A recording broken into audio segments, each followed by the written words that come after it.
Hello friends, welcome to my YouTube channel UP exam cracker. आज हम आपके लिए इतिहास के महत्वपूर्ण वन लाइनर प्रश्न उत्तर लेकर आए हैं। आइए ध्यान दीजिए थोड़ा। सबसे पहला प्रश्न है आपके स्क्रीन पे, हड़प्पा सभ्यता किस युग की है? हड़प्पा सभ्यता किस युग की है? तो इसका आंसर है कांस्य युग की। अगला प्रश्न है आपके स्क्रीन पे, हड़प्पा सभ्यता की खोज किस वर्ष हुई थी? हड़प्पा सभ्यता की खोज किस वर्ष हुई थी? तो इसका उत्तर है 1921 ईस्वी में। ठीक है फ्रेंड्स, ये जो इतिहास के आपके लिए वन लाइनर में लेके आई हूँ, ये मोस्ट इम्पॉर्टेंट हैं।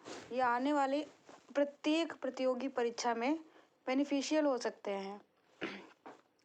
अगला प्रश्न है, हड़प्पा निवासी किस प्रमुख धातु से अपरिचित थे? मतलब वो किस धातु से परिचित नहीं थे? तो इसका आंसर है लोहा। ठीक है, अगले प्रश्न पे हम चलते हैं। सिंधु घाटी सभ्यता में विशाल स्नानागार कहाँ पाया गया? सिंधु घाटी सभ्यता में विशाल स्नानागार कहाँ पाया गया? तो ये पाया गया हमारा मोहनजोदड़ो में। कहाँ पाया गया? मोहनजोदड़ो में। अगला प्रश्न है, भारत में खोजा गया सबसे पुराना शहर कौन सा था? तो इसका आंसर है हड़प्पा। अगला प्रश्न, हड़प्पा सभ्यता में हल से जोते गए खेत के साक्ष्य कहाँ से मिले? इसका आंसर है कालीबंगा से। अगला प्रश्न, कालीबंगा स्थल राजस्थान के किस राज्य में स्थित है? आंसर है हनुमानगढ़। अगला प्रश्न,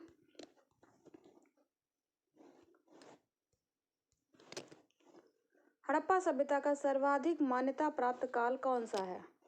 आंसर है 2500 ईस्वी पूर्व से 1700 ईस्वी पूर्व। अगला प्रश्न है, भारत की आर्थिक राजधानी क्या है? इसका आंसर है मुंबई शहर। अगला प्रश्न है, जैन धर्म के प्राचीन आगम ग्रंथों की भाषा क्या थी? तो इसकी भाषा थी प्राकृत।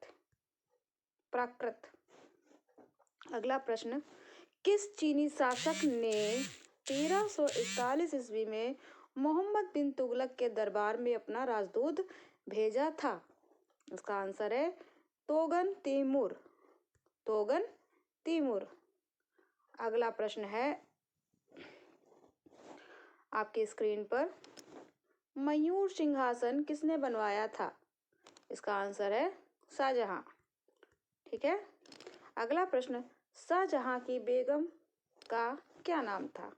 इसका उत्तर है मुमताज। सभी जानते होंगे मुमताज, जो ताजमहल आगरा में बना हुआ है, वो शाहजहां ने अपनी बेगम मुमताज की याद में ही बनाया था। अगला प्रश्न है आपकी स्क्रीन पे, मयूर सिंहासन को बनाने वाले कलाकार का क्या नाम था? तो नाम था उनका बादल खां। ठीक है फ्रेंड्स, आप इन वन लाइनर को ध्यान से पढ़िएगा, नोट कीजिएगा अपनी नोटबुक में। ये बहुत ही इम्पॉर्टेंट वन लाइनर है। आगे बढ़ते हैं। हमारे यूट्यूब चैनल को जिन्होंने अभी तक सब्सक्राइब नहीं किया है, वो उसको जल्दी से सब्सक्राइब कर लें, लाइक करें, शेयर करें, कमेंट करें और बेल आइकन को ज़रूर दबाएं, जिससे आपको आगे आने वाली हमारी वीडियो की नोटिफिकेशन सबसे पहले मिल सके। आगे चलते हैं। दिल्ली के सुल्तानों में ऐसा कौन सा था जिसने योग्यता के आधार पर पद देना प्रारंभ किया? तो जिसने योग्यता के आधार पर पद दिया अपने उसमें प्रशासन में, तो मोहम्मद बिन तुगलक था। ठीक है, अगला प्रश्न, मोहम्मद बिन तुगलक ने अपनी राजधानी कहाँ स्थानांतरित की?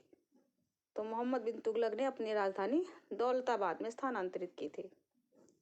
अगला प्रश्न आपकी स्क्रीन पे, मोहम्मद बिन तुगलक के दरबार में किसने 17 साल गुजारे? तो किसने गुजारे थे? बर्नी ने। किसने गुजारे? बर्नी ने। ठीक है। अगला प्रश्न, कृषि के विकास के लिए मोहम्मद बिन तुगलक ने किस विभाग की स्थापना की? तो दीवाने को ही। अगला प्रश्न, मोहम्मद बिन तुगलक ने किसे चीन के शासक तोगन तिमूर के दरबार में अपना राजदूत बनाकर भेजा? तो इब्न बतूता। ठीक है। अगला प्रश्न, मोहम्मद बिन तुगलक को मानसिक रूप विक्षिप्त किसने किया? मतलब मानसिक रूप से विक्षिप्त किसने किया? तो इसका आंसर है ब्रिटिश इतिहासकार एल्फिंस्टन। ठीक है। नेक्स्ट पे आते हैं हम लोग। नेक्स्ट प्रश्न है आपका, महावीर ने जैन धर्म के सिद्धांतों में कौन सा सिद्धांत जोड़ा था? तो इसका आंसर है ब्रह्मचर्य। ठीक है। अगला प्रश्न है, महावीर के निर्वाण के बाद जैन संघ का अगला अध्यक्ष कौन बना? सुधर्मन। वैदिक काल में यव किसे कहा जाता था? जौ को। दिलवाड़ा के प्रसिद्ध जैन मंदिरों को बनवाया था? यहाँ लो है, ये गलत है, को होगा, ये लो काटिए इसको, यहाँ पे होगा को। किसने बनवाया था? तो किसने बनवाया था? सोलंकियों ने। ठीक है। अगला प्रश्न, बौद्ध धर्म के प्रवर्तक गौतम बुद्ध का जन्म कब और कहाँ हुआ? तो 563 ईस्वी पूर्व लुम्बिनी में हुआ था। 563 ईस्वी पूर्व लुम्बिनी में हुआ था।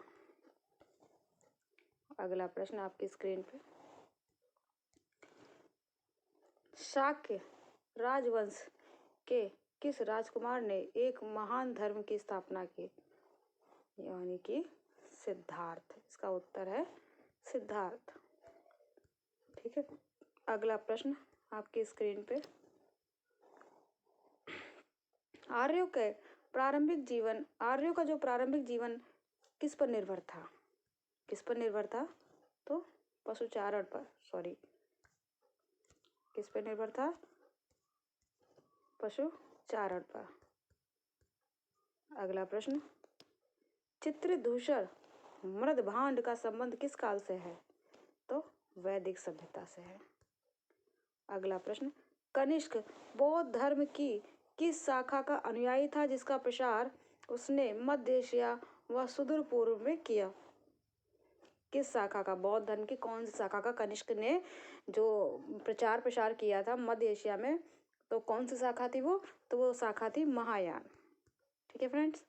नेक्स्ट चलते हैं हम, नेक्स्ट प्रश्न पे चलते हैं।